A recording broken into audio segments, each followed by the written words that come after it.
tumepokea pawatila 12 ambazo tutazielekeza moja kwa moja kwenye kwenye vituo vya kilimo.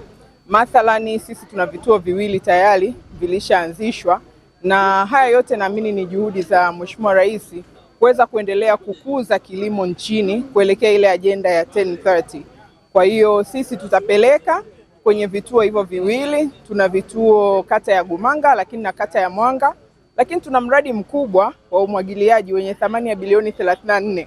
Huo pia tutaangalia namna ya kuanzisha kituo pale ili wale wakulima kwa umoja wao waweze kunufaika.